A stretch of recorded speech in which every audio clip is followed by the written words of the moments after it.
let's move on to the CAG bag. Okay. Oh, this is too depressing. I don't want to even mention this. This CAG bag is, I didn't really put anything in except there's one depressing question. Well, why don't you look down? No. Any questions in the chat, maybe? Besides, let me see. I don't know. Yeah. Anything you guys want to talk about before we go? No. This is all, yeah. This CAG bag one. I mean, you can talk about it.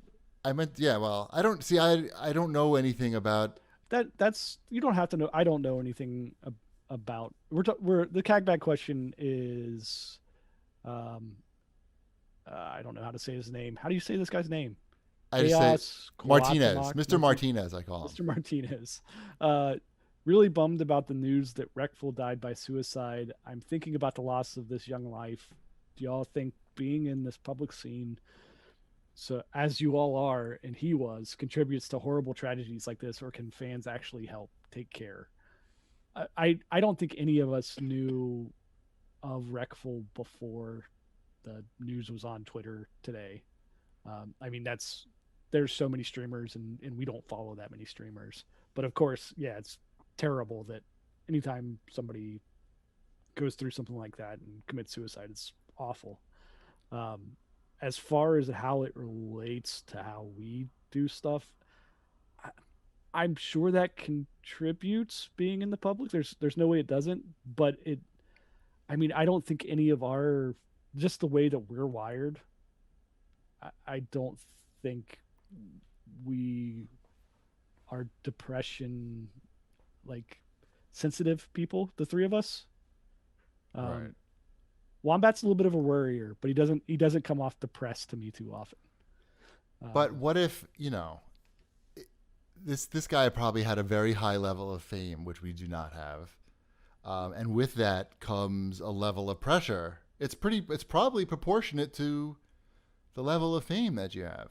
And, having clinical depression is a lot different than just being depressed. Certainly, yes. And if he had clinical depression, that combined with the pressure plus the internet not being friendly to him, it could lead to these type of thoughts. And yeah, and it's terrible no matter what. And I also wanted to just say, if anyone listening, thinks they have clinical depression or is feeling similar or reads stories like this and says, and doesn't, and thinks like, has these thoughts also, that, the National Suicide Prevention Helpline is 1-800-273-8255. Yeah, and I would say one of many things that I learned from listening to Howard Stern is that how helpful therapy can be and getting professional help in a lot of situations, not just with depression, but certainly with depression, that there's a lot of help available out there. And I certainly, don't see any stigma. I think anybody should have access to therapy who needs it. And it's, one of the many problems of our healthcare system is that it's, harder to get than it should be, probably. But yeah, certainly get help if you think you need it. There's no shame in that at all. Feel free to ride us as hard as you want, though. Shipwreck at least. Yeah, we're good on that front. We have other issues, but thankfully that's not an issue that any of us right. And but you never know. Imagine if this show was super duper famous, that's so famous that you couldn't go anywhere, and without people stopping you. You can't go anywhere now. I know. You know what I mean, though. You don't really know how you would react in a situation, and of course everybody's wired differently. Anyway, that's not really the point. The point is there should be no stigma in getting help if you need it. That's all. True. Any questions here in the chat? Let's see. Yeah, there was one from Seth Macy who wants to know if we saw any of the Super Nintendo World footage of the Super Nintendo World theme park. Oh, in Japan. I've seen some of that stuff. Yeah. I saw, not footage, but I saw a picture of it today, and it looks pretty crazy. So Don't you so think? But are the rides going to be all the same, where you sit in a chair and it's just like the chair shape, like 4DX, like a 4DX theater, basically? Isn't No. that every ride? I know for a There'll fact probably that some be of a them roller are roller coaster. coasters. Oh, okay, okay.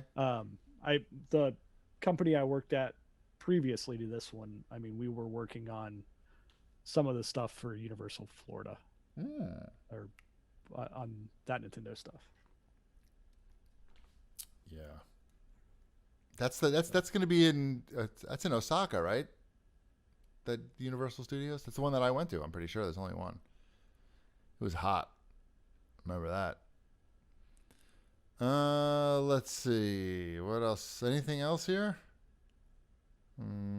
Here. Critic Citric Base writes in and says, Cheapy, you introduced me to a game called Rocket League years ago, and I've been hooked ever since. The game is celebrating its 5th anniversary now. Just want to say thanks for introducing it way back then.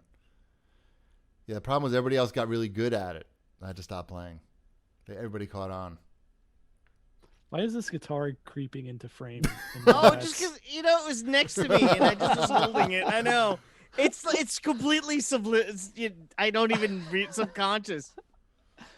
I'm just so used to like I said this earlier before we started the show. I keep the guitar next to the desk all day, and I do a lot of work just kind of holding the guitar because for me it's comfortable. But yeah, no, I'm not gonna play it. Right. I wouldn't do that to you. That and the real problem is that if I put it up on my lap and play it, I don't think anyone can really hear it. Right. So it's sort of what's the point? At PP Powerman 500 asks if we talked about the Microsoft July event that's coming. He says more than 60 game demos on Xbox Live. Oh yeah, I saw that. The Xbox ID at Xbox is part of that. Yeah. Is that just a firework that went off? It's very possible. Or something. It wasn't me. Oh, it looks was it very here? exciting. I think that's kind of cool.